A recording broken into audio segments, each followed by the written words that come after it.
Well, hello. Hello.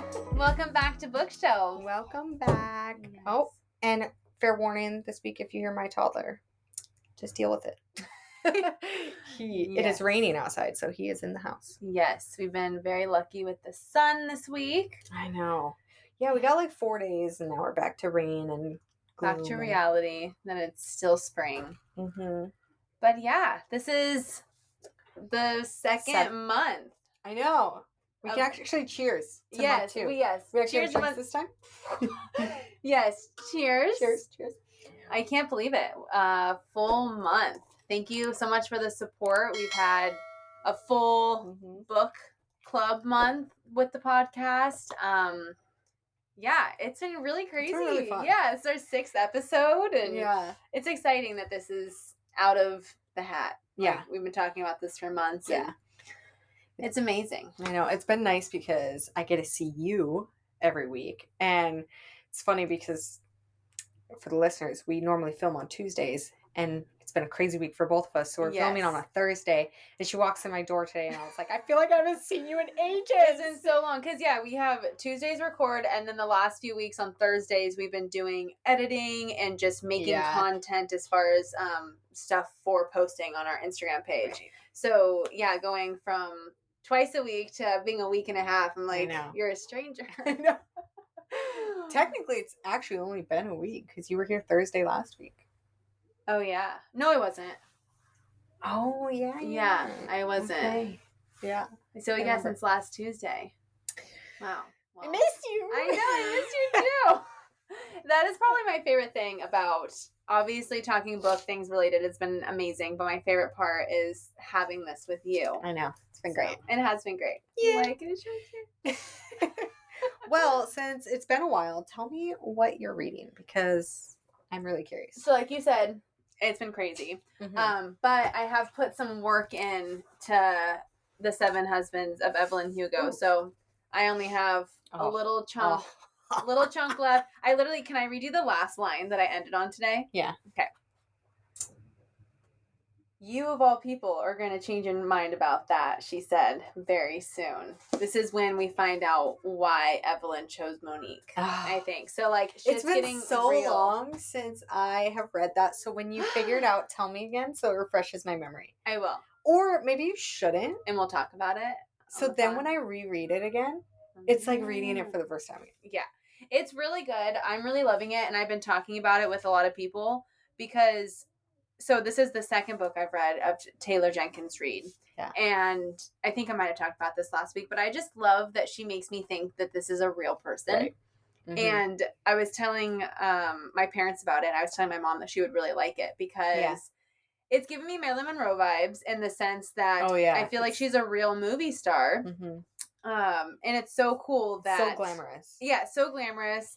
And... Yeah, I still can't get over the fact that I really thought Daisy Jones and the Six was a real man. I have another Taylor Jenkins book, and it's right there. I think it's called One True Love. No, One True Loves, plural. Wow, that's very oxymoron a little bit. This one. This is the one I haven't read by her yet. And that book came before all of it. This new universe that she's in. Okay. So it's totally different, totally separate from all of them. Big font, kind of. And it's about this woman whose husband dies and she moves on, and then he's not actually dead. So she's in love with her new man, but she still loves her husband. So then it's like her. Why does that sound so familiar? I feel like that's another plot. I mean, it's a good plot to have. Probably a plot, but yeah. Yeah, so I've been reading that, but then I just got in the mail the 3rd book of ACOTAR. I'm so excited. I think, because I probably took, a 2-week break from ending the last one, and now I'm about to read this one, and I'm very excited about it. I've been just thinking about Rhysand and Feyre, and... That is my favorite one, and I'm so excited. I'm excited. It's a big one. I haven't even looked at how many pages it is, but it's bigger than the last one, so let's see. It's... Okay. 699 pages. This will be my biggest book so far, and I'm very, very excited about it, And then I also got our book of the month in the mail. So Yeah, I'm excited have, about that one soon. I'm going to be reading 3 books, which I've never read 3 books at once. Read twice at once, but Yeah. never 3. So it's going to be an interesting month for me. Well, you'll be pushing this one back a ways, won't you? Like you won't start till mid-month. So you might finish. Maybe. You might be able to finish. Once we introduce the book, I'll say why maybe. Okay. Yeah. Okay. But what are you reading? First I was gonna say I reread A Court of Thorns and Roses like towards the end of last year or middle of last year, and I want to read Court of Mist and Fury, so maybe I'll read that one soon, and then love that one. probably won't read that one we might read that one at the same time together or something. Yeah. Yeah. You'll probably go through it faster than me. Probably because you've read it before, so it might just be easier to flow through it more. Reading physical books is really hard for me right now, but maybe that's right. I am okay. So I took the plunge, and I've been afraid to start this series because this is the series I told you that has like 15 books to it. Like it's so long. Yes. What is it called? So this one is City of Bones by Cassandra Clare. Yes. And this is the Mortal Instruments series. So Mortal Instruments is its own little small series, and then it goes on to like another little series, and then another one, and then another one, and then so are those little series all together? So it's like series and then companion. So then it's all in the same world. So you don't want, from what I've heard, is you don't want to just jump into like a series in the middle. Like there's an order to read them all. Yeah. And so I looked it up, and I don't know if they're all if any of them are out of order, but I'm really excited. And I've really been enjoying it. So this is book 1. Book 1, yeah. You're about halfway through it. Yeah, and it's about big magic system, and there's vampires and werewolves, and so very fantasy. Very fantasy, and it seems to be really cool. And these people are these shadow hunters that they're like demon hunters. Okay. And it's so interesting. The main character is only 15. So it is a YA. I don't know if the entire series is YA, but I like that it's right now it seems mostly focused on the fantasy aspect of things and the plot and the storyline, which we've talked about before. I really enjoy that. But there is some romance being mixed in. Like the main character is crushing on 1 or 2 of the boys right now, and it's really interesting, really fun. And I like it. How long have you been wanting to read that? Oh my god, for so long. For so long. Because this series has been out for so long. Okay. And I've been reading it for the last couple days. 15 book series, that's like, I really want to read a Throne of Glass. But after I finish this series, I think I need to just read some standalone books because it's a lot. And I can't even imagine how hard it was to start a 15 book series. That's it's going to take me ages to actually read the entire series, but I'm pretty pumped about it. Are you hoping like a book a month, or just see what you can do? Yeah, that's probably good. That seems practical. But the problem with series is I'll start one and then I'm like, I want to move on to something else, and then it takes me, and then it's like suddenly I've read 15 books and I haven't picked up the other book in the series. Like I can't just like binge series. The only one I've done that to is any of the Sarah J. Maas series. I've binged those. Other than Throne of Glass, I have 3 books left in that one. 4. Oh, really? Yeah, because I have the tandem read, which we've talked about, which is Tower of Dawn and Empire of Storms.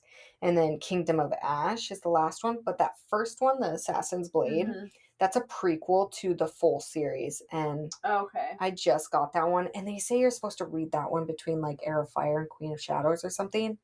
And I didn't do that. Yeah. So I don't know if I should read it now before I start the tandem read, or if I should read it when I'm done with the series. So one of our followers is someone that we were like acquaintances growing up. Her name's Ashley. So shout out Ashley if you are listening to this right now. But she just started the tandem read on that. And I saw on her Instagram story that she made a bookmark of this tandem read of like what she's supposed to read. Oh, yeah. So I'll have to reach out to her and see where that fits in for her. And that might be helpful. There's some people who do like a tabbing system. So to prep for the tandem, they have like, I don't know how they do it. I need to look it up. But Oh. there's a bunch of tabs. I'm guessing like so that it reminds them, hey, move to this chapter or move to the next book. That's what I'm guessing anyways. I would So I'll probably do that. definitely want to do that, I Mhm. think. Just because then I feel like it's already going to be really overwhelming to read a tandem book. But if you prep yourself, Yeah. then you don't have, there's no mind power of like, okay, I can only read till this Right. page. Like, you already just have. Yeah. And It's those like books are reverse like annotating. 800 pages a piece or something like that. And then Kingdom of Ash is over 1,000 pages. Wow. It's just such a daunting series. And Especially because, like, that's essentially two, like, you could read two 500-page books, and it's a lot, but it's not horrible. But then you, like, make one an 1,000-page book. that's hard. That's and hard. I just did a reread of Queen of Shadows so I could like remind myself what was going on because it's been a while since I read it. So I'm ready. Like I'm prepped to do it. Yeah. I almost feel like, back to, like, the audiobook debate, I feel like I could see myself doing an audiobook for a reread. That's what I did with Queen of Yeah, Shadows. that makes sense to me, because then you already had the physical read, Mm-hmm. and then hearing it maybe in someone else's, not someone else's perspective or point of view, but someone emphasizing something differently. It might reignite something in the book, or maybe change your perspective about how you read it the first time. And then it would obviously go a lot quicker because you could move around and do stuff, and you don't have to fully mentally be in it to still get from it what you got the first time. And I want to do that with ACOTAR because they have a whole series that is the whole series that is fully casted. So every character in the book has a different voice, I'm pretty sure. And there's sound effects and like it's like watching a play or something. But from what I hear, it's amazing. Is it on Audible? Mm-hmm. That's cool. So I think I want to do that because of me binding these books, I listen to audiobooks more than I ever have. I think last month I did an audiobook a week. Nice. Yeah, so we've talked about audiobooks extensively, and I'm not discrediting them or anything. It's just so out of the norm for me. Yeah. I was just having a conversation with my mom on the way here about audiobooks, because she's a big audiobook person. Yeah. She loves listening to them. She likes listening to them because she gets a lot done while she is listening to them. And I said, that's great, and you should have books for that. But it's the ritual of, like, sitting down with a book, because where she listens to books to get stuff done, I read books to turn the world off. To just be in my present moment and to actually relax. You know what it is? It's like people who are like, audiobooks aren't reading, blah blah. I would consider them the purists. You know when there's like people who do a hobby that's been around for decades. And there's the people who will do it only one certain way because that's how it's always been done. They're the purist. And I feel like that's the argument there, because audiobooks are fairly new, I would imagine. Like they've been out. They were on tapes and stuff back then, though, weren't they? I think back in the day. Definitely. Like on cassette tape. Yeah, and definitely. CDs and I think that they've been around. This also is Did another I just thing. age myself saying cassette tapes? I know. For the listeners, a cassette tape is no. Just kidding. Another thing I was just talking to my mom about was just the library in general, and I'm sure the libraries had discs, cassettes, all that stuff to rent out for. Because I know that the library here in Eugene, you can get free audiobooks having a membership. You know what sucks is I can't join a library here. I know, and it makes me very upset for you. Which there might be a neighborhood library. I don't know. I went to the closest library to me, and they're like, sorry, you're not in city limits. You can't get a library card. You know how many people I've told that? And since you told me that, and because I'm so mad about it, you live so close, like in the heart I know. of Eugene. It makes me so mad. Yeah, and I even tried to, there's an app called Libby, and you can get audiobooks and stuff through there, but I can't join that because in order to create an account, you need a library card. And maybe you should get some mail shipped to my house. Frustrated. Because I don't have a library card. And I don't really know if I would use it very much. I don't know if I would either. But they have a lot of things. You can even rent instruments. Yeah. From the library. Yeah. And I figure when I move, I should. Yeah, maybe then, because you can't buy a bunch of books when you move. I'm definitely getting a Kindle. Yeah. Yeah, I've never felt like I wanted one. No, I haven't. I'm bad at buying stuff. So I would, before you buy the one that you found, I would take that. It's the regular Kindle. I would look at it compared to the Paperwhite, because I think the Paperwhite screen is a lot different. Yeah, and the one you sent me wasn't a Paperwhite. Yeah, I want the Paperwhite because that's kind of one of my things about a Kindle is that it's a screen, and I don't like screen time because of blue light. And I know you can turn blue light off, but it's just. I think the Paperwhite allows you to change the colors of the screen, does it? I'm not sure. Oh, that might be the Oasis, the one that I have. You can change it to either be warm toned or cool toned. Maybe you need to just send me the link that you have and I'll get that one. But I have a few months and knowing me, I'm going to procrastinate until I move. Yeah. So. Crazy. I'm listening to, one other thing about audiobooks is I'm listening to, Red Rising. It's a sci-fi, very popular sci-fi. I fell asleep listening to it the other day. I woke up and I was like, oh, it's like in my ear. And I'm like, what? And I went to listen to it again like a couple days later. And I had to like go back like 2 or 3 chapters because I slept through that much of the book. I was like, oh my God. Oh, that would, I don't know how you can listen to that. I feel like anything that's not an easy read would give me nightmares right before bed. Or is it I wasn't planning to fall asleep. Oh, okay. I was listening to it when like putting my kiddo to bed and I fell asleep. Crap. You obviously needed to get some sleep that night. Yeah. That's good. Okay. Let's talk about Book of the month. My little jingle. The book of this month. I'll grab mine. Yeah, the month of April is going to be Tress of the Emerald Sea. Side note. Of the Emerald Sea by Brandon Sanderson. I just realized that it was tress and not trees. I realized that like a couple days ago because I've always thought it was Trees of the Emerald Sea. Yes, I've been telling people about it. I'm like, Trees of the Emerald Sea, and I looked it up and I could not find it anywhere. I was like, why is there no Trees of the Emerald Sea? And I was freaking out because I was like, how am I supposed to buy this for the month? Like, no, Tress of the Emerald Sea. I don't know, is the girl's name Tress? Maybe? It must be. Anyways, this is the book for this month. It just came out. The font is very black, and I really like that. Yeah, it's a nice contrast. And if this was a soft cover, this would be a very floppy book. Like these pages are so nice, very exciting. And for those watching on YouTube, look at these end papers. Can we just appreciate them? Because this book is so pretty. It is so pretty, even just like without the cover. I know. I love this green. I was thinking about having you make something for the cover, and so I don't have to have this stupid paper. Right. It's beautiful paper, but I freaking hate it. Yeah. It's very pretty. But I'm really excited about this one. So the fun thing about this series is I've wanted to read a Brandon Sanderson book for a long time, but his series I think are long, or they're all like part of the same world, or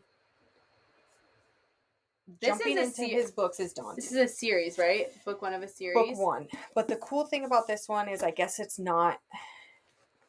You don't have to read any of his other books in order to read this book. Okay. And that's why I like it. I saw someone reviewing it on YouTube and they were like, this is a great book to get you started into Brandon Sanderson's books. This is my first male author.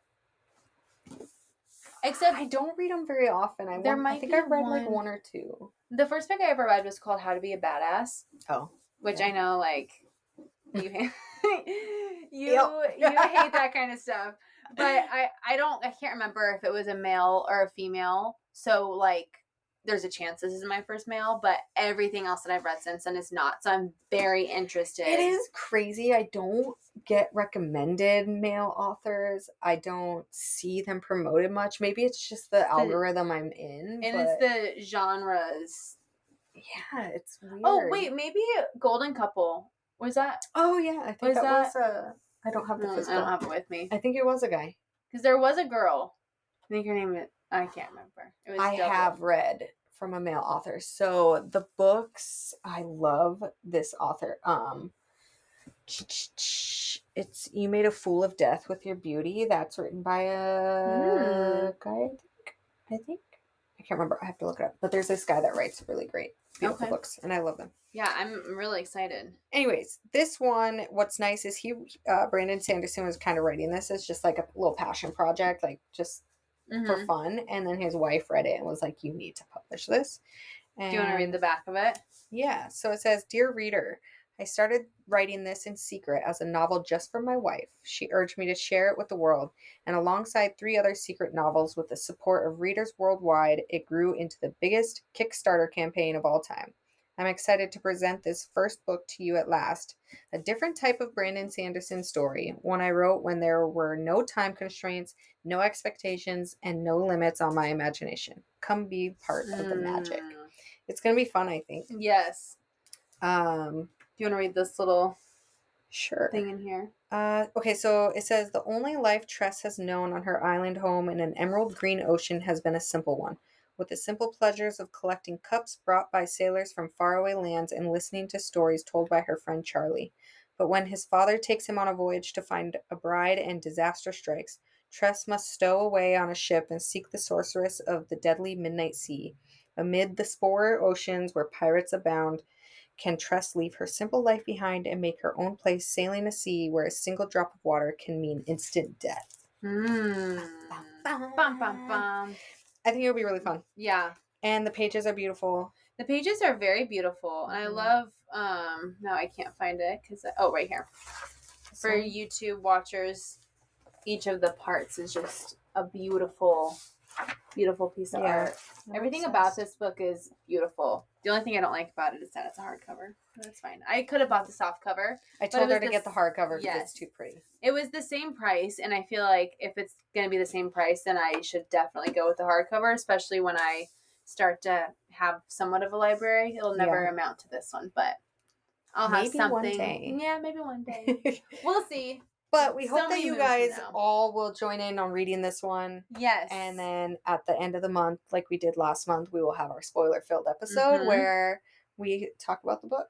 I'm excited. I know, I am too. I got some good feedback about our last book review. Did you? Yeah, nice. About the questions that we talked about. And someone told me that we had really harsh ratings for the book. Really? Okay, well, the same person was also genuinely shocked that you guessed the ending. Really? Yeah. That's funny. He was like, I cannot believe Amanda guessed the ending. He was like, what? When you said That's that. fantastic. I love it. I know. I'm really happy that there's people who read it and didn't guess the ending because that makes thrillers way more fun. Oh, yeah. Oh, yeah. Like I said, I literally had to be like very much directed what was happening. I love it. It was a good book. I'm really excited about this book. Yeah, I've been looking forward to it for It's a book that I wouldn't just pick out to read. No. I mean, I think probably because it's it's fantasy. Yeah. Yeah. I think maybe I don't know. I think maybe now, but Alcatar is a really good starter to fantasy. Yes. I think another one you need to read is Fate Inked in Blood because that one is getting so You need to show this off popular. For a second. Or is it last time, where's this one or where's your last the That's other the copy? The white one. This one's really pretty. But this one's getting really popular online now and it's so good and it's not like too strong too fantasy driven. It is fantasy, but it's more plot driven or character driven, I think, than the plot. But this one is the first edition. So crisp and first clean. edition, which is so pretty, and the blue shiny brown. Love that so much. Blue edges, yeah. But if you want this pretty edition, you better go get it right now. I know Walmart still has some copies, but it's because of how popular this book has been, they're going to be gone. Yeah, I love that so much. But it is so good. This is the one I talked about last week. That's about Vikings, and I'm obsessed. I finished it, and I'm literally obsessed with it. Yeah, you gave it a 5-star. I did. How often do you do that? This is my first 5-star of the year. No, wow. Magnolia Park's Into the Dark. Oh, okay. Into the Dark Obviously. is that was a 5-star read, but Love that. yes.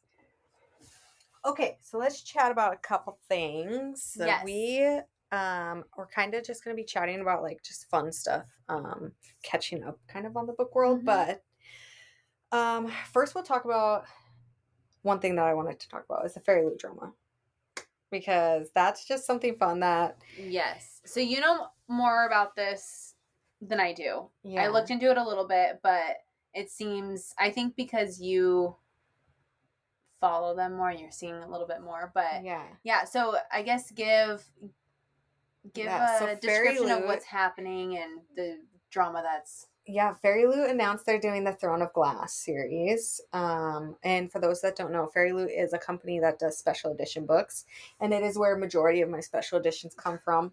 I also get ones from a company called Illuma Crate. But yeah, they announced their Throne of Glass, which is huge. This is like one of the biggest announcements that could happen. Throne of Glass is Sarah J. Maas's first series. It's arguably that she wrote when she was a teenager. Yeah, started to, yeah.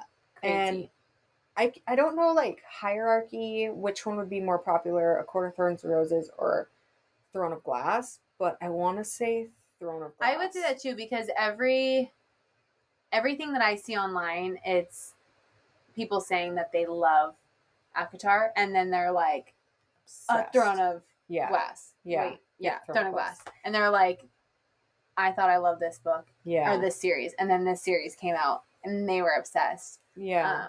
So it seems that people that are probably really saying that A Court of Thorns and Roses is on top haven't read A Throne of Glass yet. Yeah, and Sarah J. Maas has always been very protective of her series, not really letting people do special editions of them. So when she did Crescent City last year, she allowed her and the publisher allowed Illuma Crate and Fairyloot both to do a special edition of that series. Has she said why she doesn't like doing that? She may have, and I just don't know, but I don't. And now that Crescent City has the third book out, Fairyloot and Illuma Crate are going to do a matching third book, but the publisher and Sarah will not let them do that one until a full year after the third book was published. And they're thinking that's because people are going to want to buy that edition over their edition. People are saying it's like a money thing. That makes sense. It is a business at the end of the day. Right. And Bloomsbury is the publisher. I think they're greedy, man. That's what I feel like anyways. When they released Crescent City 3, they put like special content like in the back of the book. So if you bought it from Walmart, you get this hidden chapter or this extra content. If you buy it from Amazon, you get this extra content. If you buy it from an indie bookstore, you get this extra content. So that everyone will want to buy. Yeah, they release like 7, like, I don't know, tons of different editions. Yeah. Who's going to buy all those books? But they know that people are going to buy more than one. Mm-hmm. And it's just like... From a business standpoint, it's genius. Smart. It's smart. But it's like really consumerism is such a problem. Yeah. You know? Mm. Anyways, so when they announced Throne of Glass, that was huge. Huge news. Everybody freaked out, and Fairyloot threw up like this picture that was just like, we're going to be announcing the design in very shortly. Yeah. Because these are going to go on sale in April, which I think they announced like 4 or 6 weeks before they were planning to sell them. So that's already a pretty short window. Mm-hmm. And then like, I want to say like 2 weeks later, so I think it was 3.5 weeks before their sell date, they posted the design and the world freaked out. So what's the other place that had the special edition? Found out that we can't change the setting on my camera to not turn off. There's actually like some tax. Yeah, some tax thing on it. Anyways, so Acrylopix, they have a Throne of Glass set where they do the sprayed edges on them. Mm-hmm. I don't know how anyways, they have this set. Beautiful. and Fairyloot posted their picture, and the end papers look almost identical to When their. did when did they post theirs? Like publish that one? Has it been a long time? Yeah. Oh, okay. Yeah, long enough to where they're already on their second wave of orders. Oh, and okay. they're mass produced, so you can go buy them and stuff. But they're already on their second push of orders for that. So it's been long. It's been a while. Okay. And this artist, it was like copy paste, but they looked really similar. And I have a devil's advocate thing to say about that. I'll throw a pictures up for you guys to see. Because one's like colorful, one's like black and white. So that's one of the problems is her end papers, acrylics, I could be getting that wrong, but are accurate. Like the stag is supposed to be white and hers is. And on Fairyloot, it's brown. And then on Fairyloot, their castle is wooden, which apparently it's supposed to be glass or stone. Like people are like, why would it be made of wood when that's they would not have a wood. They don't have a wood castle. Yeah, it's like, how can we copy this without making it seem? Yeah, it's like when you're not trying to plagiarize in an essay, you like right. And even the color of you guys, I haven't read the full series and it's been a while. And so I haven't read the series. Don't come for me. But their dragon, wyvern. It's a wyvern. Was the wrong color. On Fairyloot's editions as well. So for people who are like obsessed with Throne of Glass, they're like, what? They're like, did you read the books before you did the design? Now, I am not mad at the designers. Like, I am not coming for designers. I actually feel really bad for them because the whole book verse they're getting so much hate. Yeah. And at the end of the day, I really feel like it's Fairyloot's fault, because not the artist did the design, and Fairyloot, Sarah J. Maas, Bloomsbury all signed off on it. Oh, so, Sarah did too. Yeah. Oh. So like they had a say in what it was. They could have. There was a lot of places to be like, hold up. Yeah. We shouldn't do this. I feel like, okay, my devil's advocate opinion has changed in the last 30 seconds. But what I was thinking before kind of this background information that you're giving about what the castle should be made out of, like those details, in my mind, I was thinking, well, obviously, Sarah J. Maas just did such a good job at describing this world in a sense that two artists could. Yeah, like if it's such a good, which she's very good at describing things. So if she described it so well, and then you give two artists like, okay, here's this, make that art. I could see it being very similar because it's about something specific. However, now you're saying like wood versus glass, those kinds of things. So there is like, I can see how like, obviously there's going to be some similarities because it's of the same thing. Yeah. But looking at them, and everything was even in the right, like the same placement. It's hard for me to believe that this artist didn't see this other artist's work. And she says she didn't. But I mean, she could have not. Like just what you're saying. Like I don't know. Nobody knows the actual real answers. But to me, it looks very like do the same but different. You know, it does look like that, especially if because what I'm saying of the just being able to explain it so well that someone would like do the same thing for art, then you wouldn't have made a wood castle, right? Yeah, or a brown deer, and like. I don't know, it's hard, but then their covers were just lackluster and just dull, and Fairyloot's gotten in this route where they are using the same artist for so many different editions. So the Throne of Glass edition books look just like 2 to 3 other series that Fairyloot has done. It takes the special out of the special and like edition. That's, I feel like a series like Throne of Glass that has been like highly sought after should have been its own thing. New artists, and just like really wow in your face, like because to the point, like I don't know if I'm gonna buy them because I'm not crazy about them. It's ridiculously expensive. Oh, that's another point. And so, how much was it again for the series? So it's $200 for the first 4, and then it's I'm assuming going to be $200 for the last 4, so it's gonna be $400 for the series. And Fairyloot's books are normally, I think for like a set of 4, like 130, 120. And so they really inflated the price for these because they knew they could.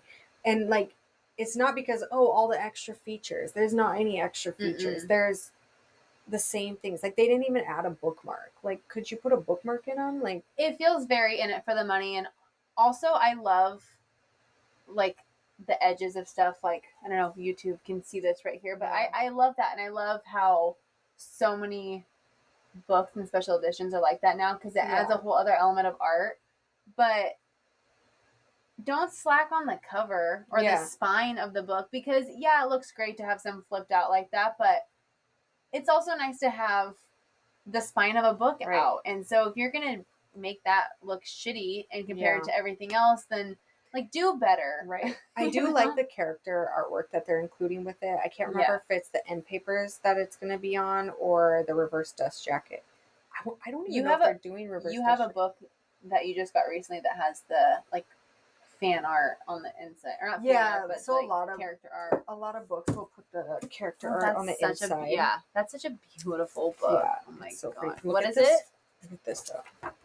Oh wow! Right, I just got that one.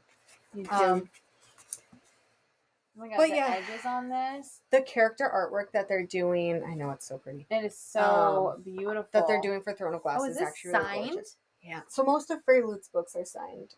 Oh, probably just not like just copy paste, or they'll do digital signatures, and then they'll also do like hand. And I can't tell if that's hand.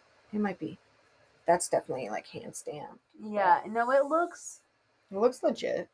I'm no forensic person. And that's another thing is Fairyloot's set isn't even signed. Like their Crescent City books aren't signed. They're not even doing like a digital signature, and it's just frustrating that they're upping the cost. Do you think Sarah J. Maas is saying that she doesn't want to do it, or Fairyloot's not even trying to inquire about it? So Sarah has like a problem with her wrist, so she can't physically sign anymore. But you can do a digital signature. You know, she's done digital before. Like the bare minimum, if you're going to charge $200 for 4 books. Right. Like, I'm super frustrated. Because I'm sure she's making money off of. Oh, yeah. Yeah.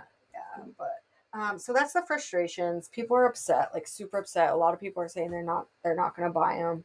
So let's be mad at Fairyloot and not at the artist. Like, that's back off, because she's a human being. Yeah. You know? And it's a beautiful design nonetheless. Yeah. She did a great job. Her art is beautiful. Right. Exactly. And really, it should have been the higher ups that caught this. They should know better.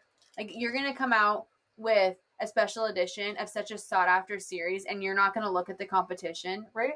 Like, and you're not going to be like, hey, you should probably change those so that it matches the story. And you know what? Maybe what I'm thinking, I'm wondering if she did almost exactly like the other one based on the description that Sarah J. Maas gives. And they're like, oh, change this to wood. Yeah. Or change this to another color. Like, I'm wondering. So that it's not like. They're not telling us the full story. Yeah. And like they put out like something like, hey, we're sorry for all the chaos. I don't know. The people being upset and like don't come for the artists, all this stuff. And then there was like, we're going to be posting an update soon, and I haven't seen a single update. So I thought they were going to come back and like change the design or something. I haven't seen a single thing, and they go on sale in a week or so, a little over a week. We'll post it on our Instagram when there's updates. Yeah, the only reason I would buy it is because of FOMO. Like, just like I have to have it on my shelf, because if I don't, I'm gonna be really jealous of everybody else. I bet. Because normally I feel like special editions, they like accrue interest in a sense where people can buy it for more. But I almost feel like if they don't do many changes, people might just be selling it for less. No way. No. Just the fact that it's a special edition of a Sarah J. Maas book, it's going to be stupid. This one, this book is being sold secondhand on Pango for $375. That's not what I paid for it, but yeah, just this one. Divine book. Rivals. Yeah, what we're talking about. $375. The resale value of special editions is nuts. I found this one for cheaper because it's damaged. This end paper is ripped. But I love the cover and I Mhm. love the hardcover, and that's why I got Oh it. my god, that hardcover is beautiful. I know. And then the end papers, or the edges. Would you But consider buying the special edition of the not Fairyloot? the acrylic pics? Yeah. I've thought about it. Because is that one cheaper? Yeah, but I think $50. And that one's better. I think it's prettier too. Yeah. Yeah, are you like committed to Fairyloot? No. Do that. I know. I've thought about it. Because you're not going to get both, are you? No. Yeah, I would go with the other Still one. have 4 books in the series to read. I better not be just hoarding thrown up glass. Yeah. And technically that's like a special edition set now too, because you can't get those anymore. Oh, really? Yeah. Okay. All right. We'll switch. We'll switch off to Well, we're already something at else. 40. Oh my god. We could save our other topics for... What else we got here? Let's see. Oh, let's just be excited and put a shout out to Emily Henry because her new book releases very On soon. the 30th or 24th or 30th. I can't remember. Might be making both those I don't dates have my up. phone or else I It's look. the end of the month. Yeah. Funny story. It's coming out and I was so excited. Yes. I'm Yay! pumped. When's the last time she released a book? It was Happy Last year, Place. Happy Place. I think it was last year. Maybe around the same time. Yeah, last year. Yeah, probably around. Yeah, because Not we quite read sure. it in I was part of the book club for a little while, and we read it right when it came out. Oh, for that book club. right. Oh, so that might even. Oh yeah, you were in the book club. I was for a Yeah. little bit, Yeah. and then I deleted all my social media. Yeah. Typical. I'm really excited. I'm Yes, super I stoked really for her. need an Emily Henry book. I Honestly, know. I saw somebody else say that, like, they were like, I can't tell you like how much my heart, soul, and body just needs an Emily Henry. Yes, like I can let go once Yeah. her book is in my I hands. know. I'm very excited about it. Yeah. I'm me debating too. if I want to have it be one of our books to read. There's a book that is, I think, being released this month. It's a Megan Quinn book. Oh yeah. The Bridesmaid for Hire. Yeah. Oh my god. I think I just ordered that one. Mm. Okay, so there is I wish I had my phone. I never forget it. There is a Instagram page. She is a bookstore, an online bookstore that she sells from her house, and she Oh yes, I know who you're talking about. she does like fun reels on her Instagram where she like packages her books and stuff. And I went on there and I ordered a couple books from her just to like support her Oh, I small love business. that. Oh, it's called Wildflower Fiction Bookshop, and Shout out. love her. Yeah, she's I so just great. started following her, and I love her reels. Yeah, and I think I just ordered that book from her. Also, I ordered. I'm excited about that. I know. There's another. Ordered that one, and then there's. It was a weird theme that I didn't realize I did. So Bridesmaid for Hire, and then someone just came out with a book that was he's hired to go to weddings and be the one who says I object. What is it called? What a fun idea for a book. I know. It's gosh, I need to figure out. I bet it's going to show in this reel. But I ordered both of those from her and I'm really excited about it. And I also got some like notepads and fun stuff. But I'll link her bookshop down below because you guys all need to check her out. Yes. She's blowing up. I started following her when she had like 8,000 followers and she just hit 20K. Oh wow, that's awesome. Mm-hmm. I don't remember what it was called, but I'll look it up and I'll post it. Yeah, so shout out Emily Henry. Mm-hmm. We've been waiting. Yeah, and if she ever does a series, it's going to be just so hard for me because she likes to take her sweet time to put another book out there, and I can't imagine a year. Yeah, I'm the type of person that doesn't like doing things when they're all hyped. So all the series, or not all the series, but like the series I'm reading right now is mostly out. I say that, and there's actually more books coming out, but at least there's enough that I don't have to wait for every book to come out. Because I hate that stuff, like with shows. Same. I don't like anticipation. Maybe Emily. I know, because I don't. Yeah, maybe Emily Henry's can be next month's book. We'll see. I was thinking that, or I was thinking the Megan Quinn book. Yeah. I don't know. Have you read a Megan Quinn yet? No. Oh, I've read one. It's cute. Is it? And not so meat cute. We'll see. I might just throw a curveball here. They are spicy? Yeah. Okay. That just is gonna have to be my pick for the book of the month. I mean, you just really, sold me. Yeah, really spicy, really good. But all right, we'll end it here. Yes. Yeah, this was a nice little ramble session. We needed to catch up. We did. A week and a half is too long. Yeah, we had more we wanted to talk about, but we'll save it. We'll save it. Yeah. Always a lot to talk about. Yeah. Well, thank All you right. everybody for tuning Thank in. you. We are hanging signing out off. with us. Make sure to get your book for the month. Yes. You'll have a full month. Oh, yeah. Before we leave, this is a little PS. The reason why I think I'm going to start this book now is because it might be more fantasy than I'm used to. I want to just make sure that I give it enough time to digest and appreciate. Yeah. That's a good idea. But yeah, so this one I might start a little bit sooner than the other one. Not totally sure, but make sure you get your copy. Oh yeah, you can get this on an audiobook, but you cannot get it on Audible right now unless you listen to it in Spanish. Got it. But I have here where you can get the audiobook. You can get it on Chirp Books, CHIRP books.com, and you can also get it on Spotify. They're both about $15. Or you can get it on Amazon, and you can get the soft cover for $17, and I got my hardcover on sale for $17. Oh, nice. They're normally $30. Yeah. I'm not sure if that's going to be on sale still or not. Yeah, Amazon always sells books for $30. Yeah, and I bet you'll probably be able to find it at like Barnes & Noble or a place like that too. But Pango Books, there was 2 on there one night, and then there wasn't any on there the next night. So they're not a lot of resale on this book right now. Yeah. So get your book, read with us, join us at the end of the month, and also join us every Friday for BookShelved Friday. And follow us on social media. Make sure you follow our Instagram. Follow our Instagram too. Yes. And share our stuff. Yeah, we have fun content. Okay, we're putting our heart and souls into this. So come have fun. Yeah. Thank you guys. All right, and signing we'll off see for you real. next week. Bye. Bye.